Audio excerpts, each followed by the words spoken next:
para finalmente desembocar en este tema de los derechos humanos. Fíjense, democracia, vamos a tratar de definir lo que es la democracia. Y creo que la mejor manera de acercarnos a esa definición es buscando sus antecedentes etimológicos. Democracia viene del término griego demokratia, que a su vez está conformado por dos vocablos, demos y kratos. Demos, cuya traducción aproximada debe ser algo así como pueblo, y kratos, que significa poder. La conjunción de esos dos vocablos nos permiten traducir qué pudiéramos entender por democracia: poder del pueblo. Antes de desarrollar un poco más esa idea, vale la pena que tratemos de identificar qué vamos a entender por pueblo y qué vamos a entender por poder. ¿Qué entienden ustedes por pueblo? Porque si democracia es poder del pueblo, ¿qué entiendo por pueblo?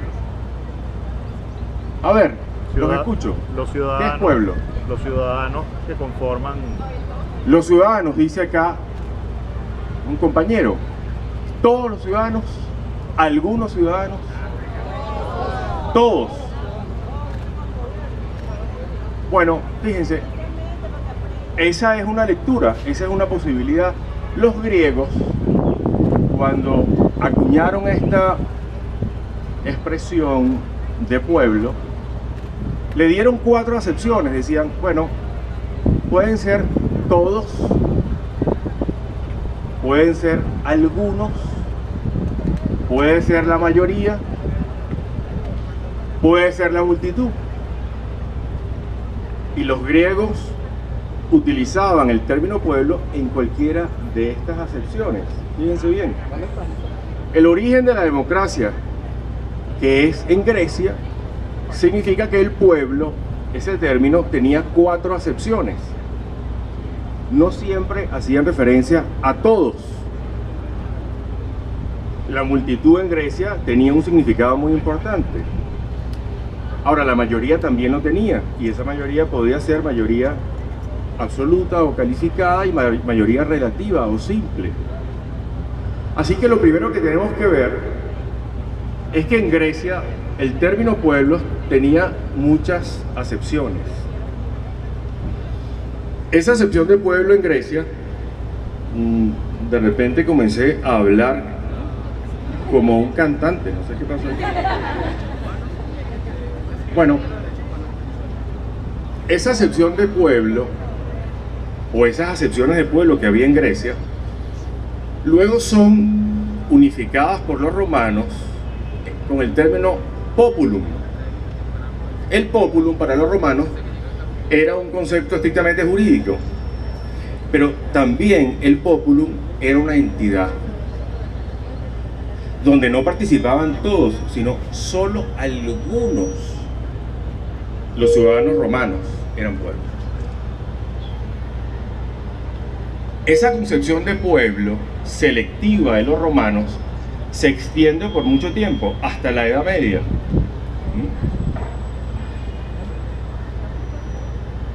En la Edad Media, Aristóteles trata de definir lo que es pueblo.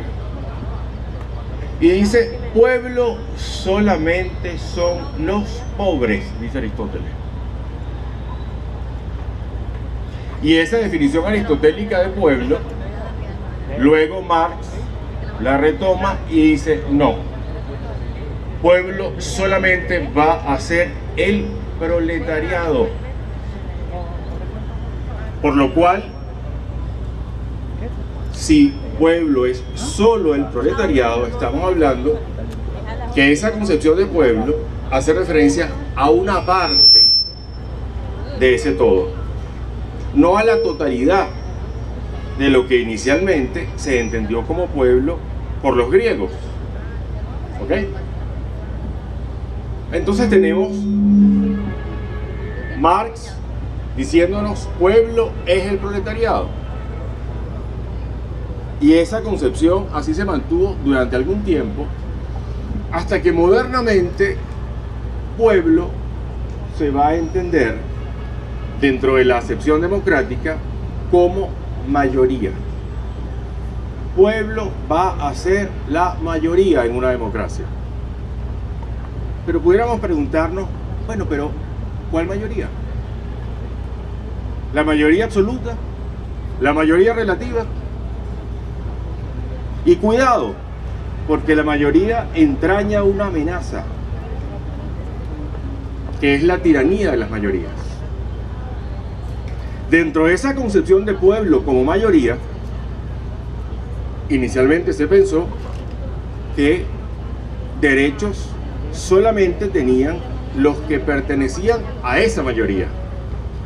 Las minorías no tienen derecho, pierden sus derechos en esa concepción un poco más moderna de lo que es pueblo. Hoy por hoy, esa concepción de mayoría como pueblo ha cambiado, porque se entiende que mayoría tiene que ser efectivamente también respeto a las minorías.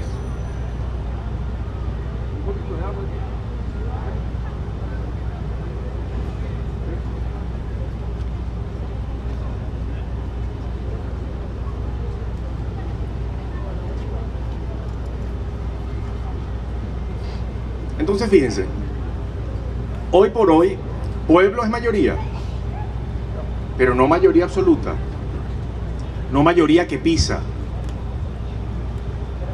sino una mayoría que, entendiéndose mayoría, respeta a las minorías.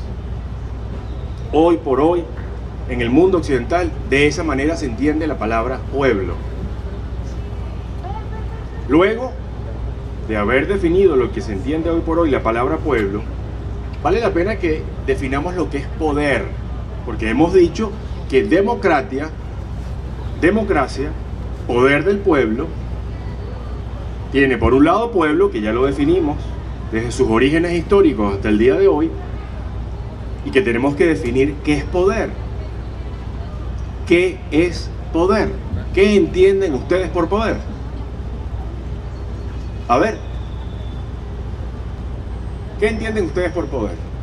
Poder es la autoridad que tiene, con la que está investido alguien, queriendo decir eso, que tiene la capacidad de comprometer recursos y... Autoridad investida. Yo le voy a preguntar a alguien un poco más joven, para que me lo diga en términos mucho más sencillos, mucho más directos. ¿Qué es poder? Es la posibilidad que tiene alguien de hacer, pues más es la posibilidad o la habilidad que tiene alguien de hacer o dejar de hacer algo. ¿Cómo me dijiste tu nombre? Argenio. Argenio. Gracias, Argenio. Exactamente eso es poder, Argenio. Es la posibilidad que yo tengo de someter a otro a que haga lo que yo deseo. Y ese sometimiento puede ser de sujeto a sujeto o de sujeto a un colectivo. O de un colectivo a un solo sujeto. También puede ser de un colectivo a un sujeto. Lo cierto del asunto es que democracia es poder del pueblo. Poder del pueblo. Pero me surgen preguntas. ¿A quién gobierna el pueblo? ¿Quién tiene el poder?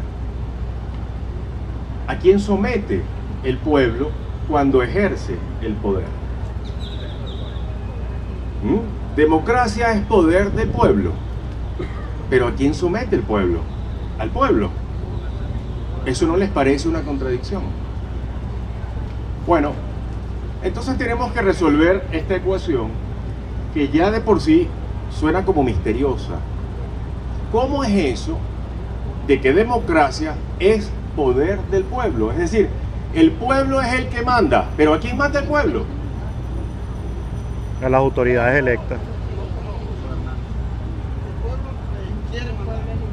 Tenemos la autoridad que tenemos hoy en día, que no deja que el pueblo mande, sino ellos son los que quieren mandar. Como decimos, el famoso gobierno que tenemos. Eso es todo.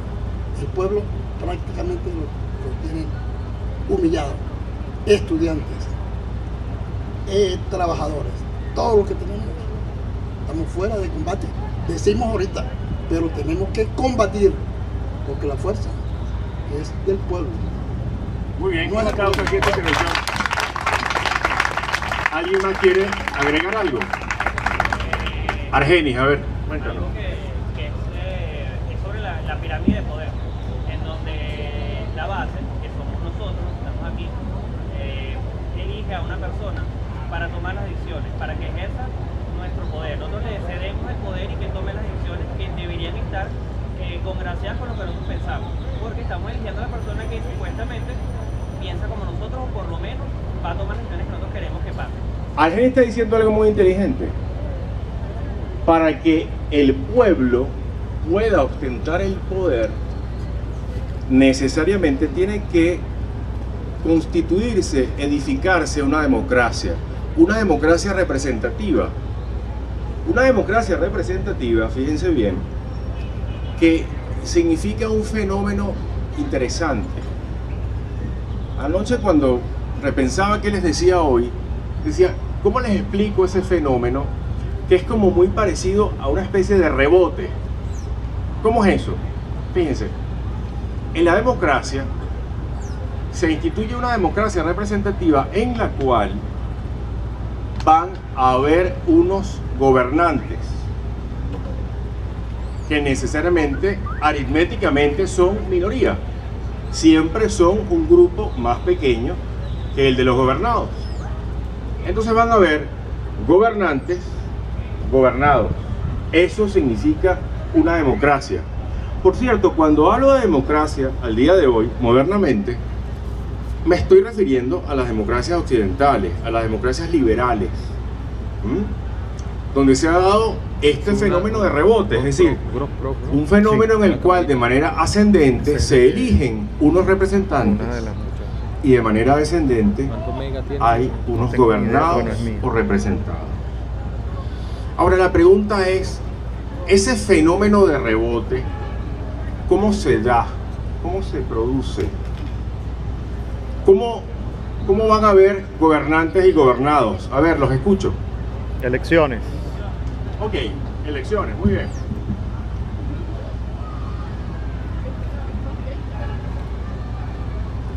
Elecciones. Este gobierno suele decirnos, pero ¿de qué se quejan? ¿Cómo me imputan que soy una dictadura? Si en 15 años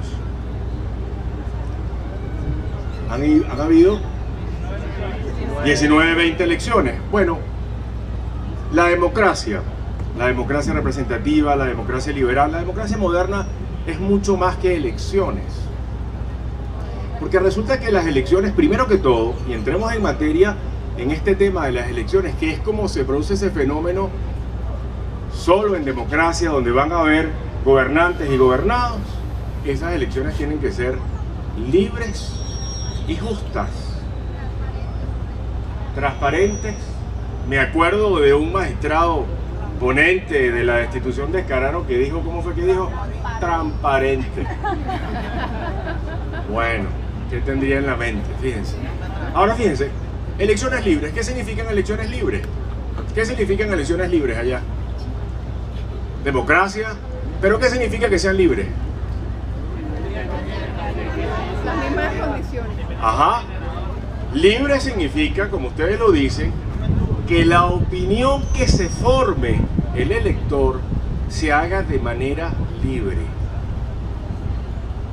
Que no esté constreñido de ninguna manera para expresar su opinión sobre los temas públicos, sobre los temas que se deliberan en toda realidad democrática.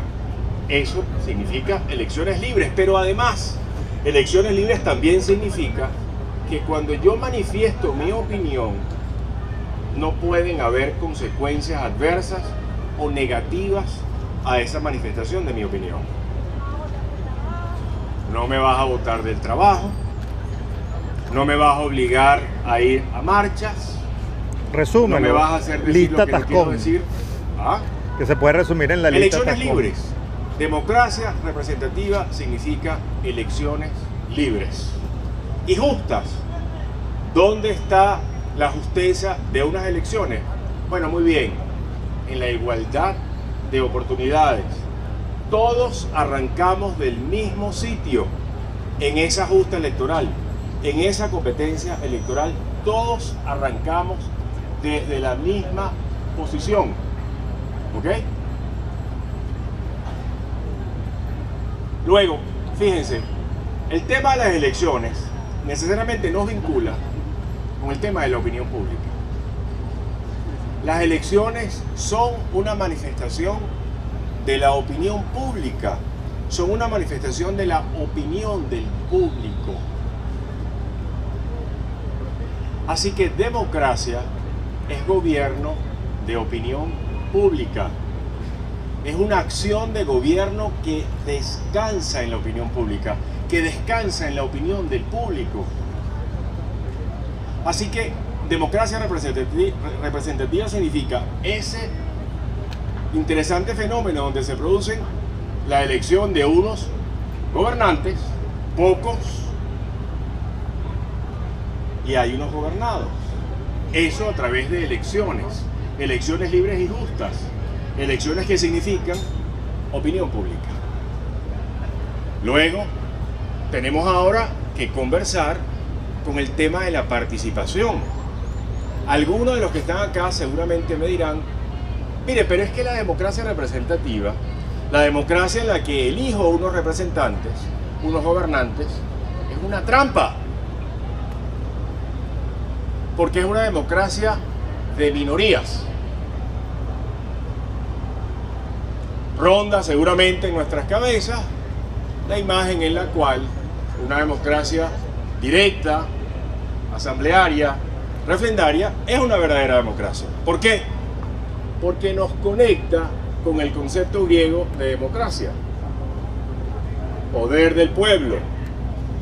La mayoría es la que manda. Bueno, vamos a poner un ejemplo de democracia representativa, de democracia directa, asamblearia, refrendaria. A ver, les propongo que sea protegida a través de un piquete de la Guardia Nacional Bolivariana. Un piquete de la Guardia Nacional Bolivariana, eso sí, mezcladito con la Policía Nacional Bolivariana, no se crean ustedes. Ese piquete de guardias y policías va acompañado de bombas lacrimógenas, perdigones, acá. Nos van a rodear. ¿Ok? ¿Y los colectivos? Bueno, los colectivos, dicen por aquí. Parece que al día de hoy, según algunas opiniones, no hay ninguna diferencia. Pero bueno, te complacemos. Traemos los colectivos. Vamos a votar. Votemos hoy acá. ¿Quién está de acuerdo en que esta conversación pública, esta deliberación que tenemos acá, se haga acordonados por un piquete de la Guardia Nacional, de la Policía Nacional Bolivariana y de los colectivos, ¿cómo es?, de trabajo social o de acción social? A ver, ¿quién está de acuerdo con eso? Levante la mano.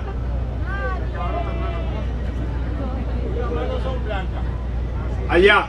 Levantaron una mano, dos manos. Ok, perfecto. Dos manos. ¿Están de acuerdo con eso? Ok. Dos manos levantaron que sí están de acuerdo con eso. Levanten la mano quienes están en desacuerdo con eso. Bueno, fíjense. Fíjense bien. Esta democracia asamblearia, refrendaria, esta democracia directa, que es la que nos quieren vender, arroja el siguiente resultado. Hay 2 vencidos y más de 200 vencedores.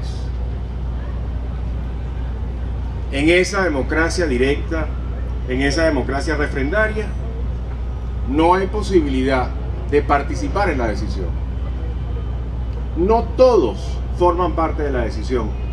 Los dos compañeros que votaron a favor, acá, se sienten partícipes de esa decisión. Ellos pueden de alguna manera sentirse partícipes de esa decisión, ¿no? ellos se sienten vencidos. Y el resto de nosotros nos sentimos vencedores. Resulta que se está imponiendo una mayoría, pero esa minoría no está representada en nuestra decisión. Y la democracia hoy en Occidente es una democracia de mayorías, pero en respeto de las minorías. Las minorías tienen que sentirse partícipes de la decisión. ¿Y cómo sucede esa participación de las minorías en democracia? Bueno, los representantes y los órganos de deliberación, de representación de las mayorías, conversan, deliberan, negocian, que es la Asamblea Nacional, por ejemplo. Ahí, mediante recíprocas concesiones, se toman decisiones para que todos los que la integran se sientan representados en la decisión. En estas democracias directas, asamblearias, no hay más que vencedores y vencidos. Y luego se trata de una democracia que genera fatiga, porque significara, por no tener representantes, una permanente decisión, una permanente asamblea. Ustedes se imaginan que tuviésemos que tomar en elección decisiones como, por ejemplo, en el colegio. Mire, venga acá, esas remas de papel no van en ese estante, van 3 estantes más abajo. Bueno, para eso una asamblea. Los lápices no se les puede sacar punta el día lunes, solamente el día martes. Hagamos una asamblea, decidamos. Las notas son de 1 a 1000. ¿Por qué? Bueno, porque me gustan esos números. Vamos a decidir, hagamos una asamblea. Y así vamos. Es decir, llega un momento en que esa democracia directa, asamblearia, termina siendo una democracia que fatiga. Y en vez de estar la democracia al servicio del ciudadano, termina estando el ciudadano al servicio de esa democracia. Cuéntanos, todas las que quieras. ¿Cómo? 15. 15. Claro que sí.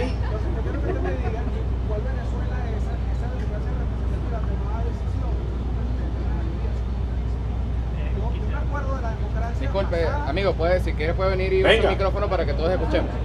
Reme. Pase. Venga, participe.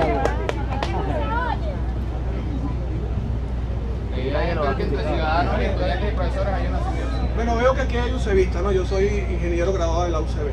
Bienvenido. Un aplauso. 25 años de graduado, ¿no? Cuando en la UCB, o sea, no es que no se hacía una reunión con un piquete, es que no se podía hacer. ¿Entiendes? No se podía hacer porque habían desaparecido. Uno tenía que correr. O sea, no era perdigón, era a balas. A balas. Bueno, pareciera que estamos en un regreso al pasado. Bueno, fíjate tú. Entonces tú me estás hablando, ¿verdad?, de una democracia representativa. Ajá, pero yo no me sentí nunca representado por los parlamentarios de la asamblea pasada. Okay. Y no estoy diciendo que lo de ahora sea perfecto, pero lo de antes tampoco. Okay.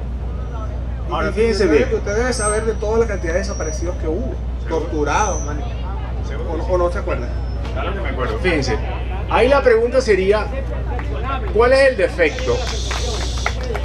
Perdón, ¿cuál es el defecto? Fíjense, deliberemos, porque este es un tema interesantísimo, que es el tema de la participación en democracia. ¿Cuál es el defecto? ¿El defecto es de la democracia o el defecto es el de los representantes? Yo creo que ¿Dónde está la falla? No es de la democracia, que significa vivir en libertad bajo el imperio de la ley. Más al centro. No, pero más para acá. Ahí. Eso, ahora sí. Ok. Fíjense, te repito la reflexión. ¿Dónde fallamos? ¿En la democracia? No, ¿O en los representantes? los representantes. Bueno, fíjense, frente a eso, la democracia representativa, es decir, esa democracia donde participo, y participo para elegir un representante, de una participación indirecta en democracia, se ha venido perfeccionando. Porque modernamente tenemos mecanismos para que cuando mi representante no lo hace de manera idónea, de manera efectiva, le revoco su mandato. Ese tipo de democracia es democracia representativa el día de hoy. Son mecanismos de perfeccionamiento de la democracia. El referéndum. Yo estoy hablando, cuando hablo de democracia directa, de esa democracia asamblearia, que todos tenemos que decidirlo, donde siempre va a haber una mayoría y una minoría, donde no hay manera de que haya consenso, que no hayan transacciones, que no hayan deliberaciones para tomar decisiones, porque en democracia lo que debe suceder es que todos nos sintamos partícipes de la decisión que se tome, aunque seamos minoría. ¿Okay? Así que esa posibilidad que tengo yo de revocar a mis representantes que los elegí es perfeccionamiento de una democracia representativa. Los referéndums es manera de complementar la democracia. ¿Tú querías comentarnos algo? Párate, por favor. José Manuel, cuéntanos. De esto que se ha generado de siempre vencedor y vencido. Es que lo que ha aumentado y lo que ha generado es la polarización. Y le ha marcado mucho, pero mucho más. Por eso mismo, porque el consenso se olvidó. La negociación se criminalizó. Negociar y llegar a una decisión consensuada, esa es la palabra correcta, está criminalizado. Es como un pacto. Voy a referir a lo que llamamos el pacto de construir. Vamos a hablar de eso. Como que eso está mal. Todo hay que decidir. No se decide, Todo hay que votarlo. Todo hay que votarlo. Todo hay que votar. Estamos a servicio del voto. Siempre habrá, creo que bien lo he explicado, el vencedor y el vencido. Y eso nos ha llevado al derrotado, con el sentimiento de derrotado siempre mal, que quiere ganarle al otro, y el que ganó, que se quiere imponer y que si arreglamos algo, que voy a derrotar. Eso es lo que, bueno, esa es mi opinión y es lo que he visto. Qué bueno. De varios años. ¿Cómo me dijiste tu nombre? José Manuel. José Manuel, ¿sabes que ahora que te escucho? Pienso que uno de los efectos de luego 20 elecciones, alguien me recordaba por decir 19, 20 elecciones, es posiblemente que la polarización es fruto de tantas elecciones, de unos que se sienten vencedores y otros que se sienten vencidos. Bueno, necesitamos una democracia donde no hayan vencedores y vencidos. Necesitamos una democracia donde pueda haber transacción, donde puedan haber recíprocas concesiones, para que todos nos sintamos partícipes de la decisión. Esa es la democracia representativa que hay hoy en día en el mundo occidental, con sus mecanismos de perfección, como son los referéndums. ¿Okay? Ahora, esa democracia representativa, que significa que hay unos representantes y unos representados, tiene por premisa de existencia, ¿qué cosa? Pluralismo. Esa democracia significa pluralismo. Esa democracia exige que haya variedad, que haya diversidad, que haya alternabilidad, porque los que hoy son mayoría, seguramente mañana serán minorías. Me permite... Ahora, para que haya pluralismo, ya te doy el derecho de palabra, para que haya pluralismo hace falta necesariamente ¿qué? Tolerancia. Democracia significa pluralismo y significa tolerancia. Es indispensable que entendamos que democracia significa eso, diversidad, porque esos representantes representan al todo, a las mayorías y a las minorías, y esos representantes deliberan, negocian, transigen y toman una decisión en la que todos nos sentimos representados. El amigo quería intervenir. A ver, cuéntame. ¿Quieres venir hasta acá? ¿Quién lo filma? Déjaselo conmigo. Dentro del comentario que hizo la persona que intervino antes, el ingeniero, hay un elemento de marco de pensamiento, desde mi punto de vista, que tergiversa las conclusiones que sacamos. ¿A qué me refiero? El hecho de que en el pasado hubo ocurrido algo indebido no justifica ni me convierte a mí en un promotor de lo que ocurrió en el pasado. Y eso es un marco de pensamiento, porque el marco de pensamiento inducido es: si tú no estás de acuerdo con lo que está pasando ahora, es porque automáticamente tú estás de acuerdo con lo que ocurrió en el pasado. Ese mal pasado. El marco de pensamiento ese es diabólico. ¿Por qué? Yo he tratado de sostener conversaciones con gente que piensa distinto que yo, y yo no tengo ninguna afiliación partidista. Y mi razonamiento ha sido: yo no estoy de acuerdo con lo que ocurrió en el pasado, y tampoco estoy de acuerdo con lo que ocurre en el presente, porque es extremadamente parecido, y de hecho considero que es una desviación de lo que ocurrió en el pasado. Entonces, lo que quería... No habíamos votado que no.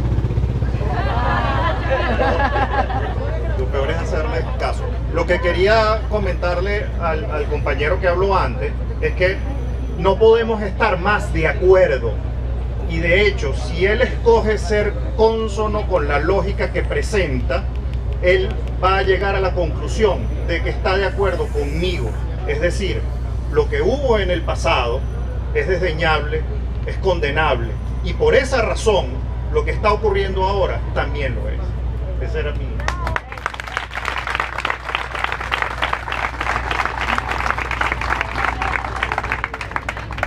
Bueno, fíjense dónde estamos. A ver, otra intervención. Cuénteme. ¿Quiere? Venga.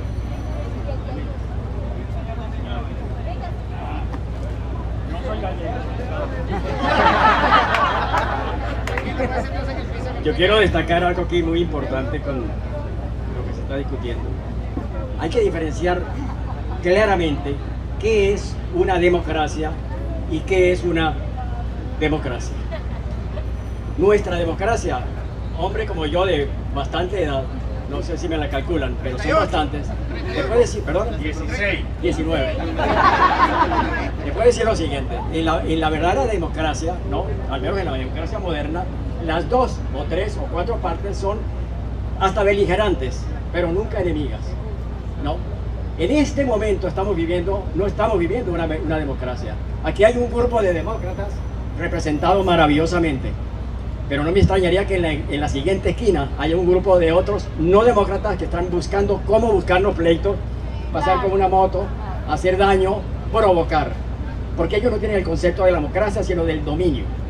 ¿Y a qué se debe eso? Que ellos están envenenados con un principio lamentablemente existente en el país, que es un principio comunista, un principio fascista, aunque el señor aquel se moleste. El que no le interese, bueno, estudie qué es fascismo, para que luego discuta si es o no es.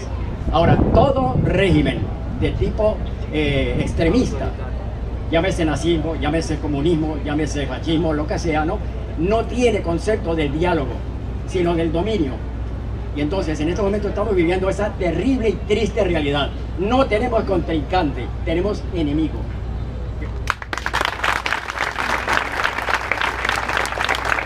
Bueno, como bien lo dijo el compañero, en democracia, en la auténtica democracia, no hay vencedores ni vencidos, no hay dominantes y dominados, sino que como se trata de una democracia donde hay representantes que representan a todas las partes, a toda esa colectividad, a toda esa mayoría, simplemente se ponen de acuerdo y todos consensuamos en la decisión. Ahora, mi pregunta es la siguiente: los gobernantes siempre implican una minoría. Todo el poder se deposita en esa minoría. Por eso se llama oligarquía. Todo el poder, sí. Si se quedara en esa minoría, estuviéramos hablando de una oligarquía. Pero es que en democracia, a pesar de que elegimos unos representantes que significan aritméticamente una minoría, todo el poder no descansa en una minoría, sino que fíjense el fenómeno democrático. El poder se va a distribuir entre varias minorías. El poder se va a distribuir entre el poder ejecutivo, el poder judicial, el poder legislativo, el poder electoral, el poder moral. De tal manera que esas minorías interactúan entre ellas, se balancean para cumplir con el objetivo de representar a las mayorías y satisfacer los intereses de las mayorías. Ahora bien, tenemos entonces una minoría que no es única, que hay varias minorías en la democracia, porque el poder se reparte entre varias minorías. Pero fíjense, el fenómeno interesante, misterioso en algunos casos, de la democracia, es que esas minorías que son poder público, que representan a las mayorías, resulta que pueden hacer lo que les dé la gana. ¿En qué momento esa minoría tiene límites?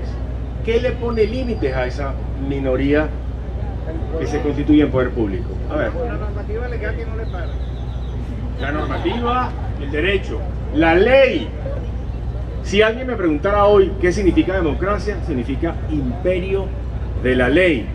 Porque resulta que esas minorías en las que se ha distribuido el poder tienen un freno, tienen un límite. Su actuación tiene que estar sometida a la ley.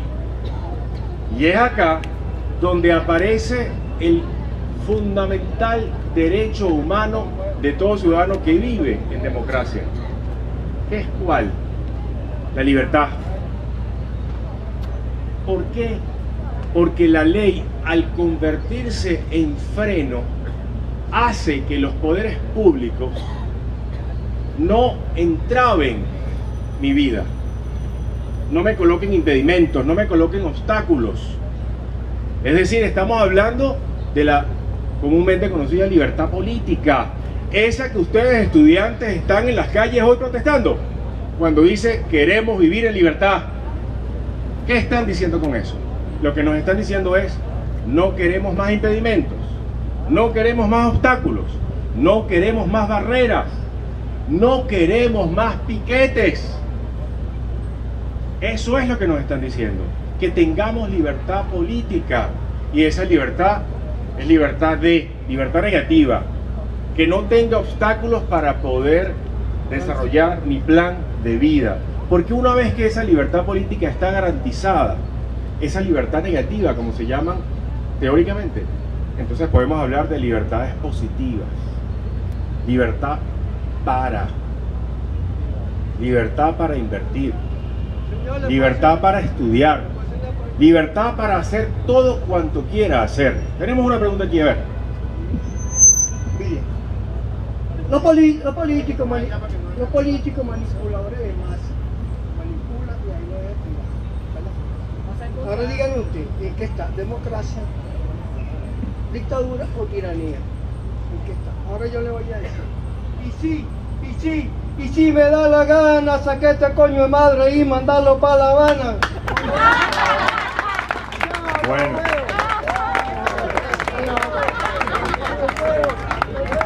Fíjense, eso es tener libertad. Libertad negativa y libertad positiva. Luego, una vez que tengamos libertad,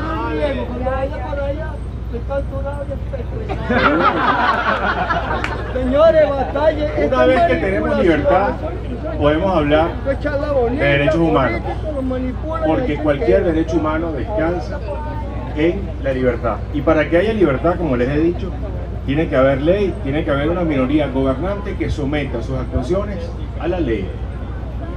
Quiero terminar esta conversación de hoy con unas palabras de John Locke, un teórico de la democracia. Locke decía, ya te doy el derecho de palabra: no hay ley, no hay democracia, no hay libertad donde no hay ley. ¿Tú querías comentarnos algo? Sí, pienso que no tenemos democracia porque no tenemos la separación de poderes. Ahí está el punto. A secuestrar los poderes. Nuestra amiga nos dice, no vivimos en democracia porque el poder no está distribuido entre varios poderes. Por eso no vivimos en democracia. Habiendo terminado con las palabras de John Locke, donde no hay democracia, donde no hay libertad, en el país donde no hay ley, quiero despedirme con una pregunta. ¿Es que vivimos en democracia? No les oigo bien. No. bueno, entonces está justificada esta protesta de calle. Gracias.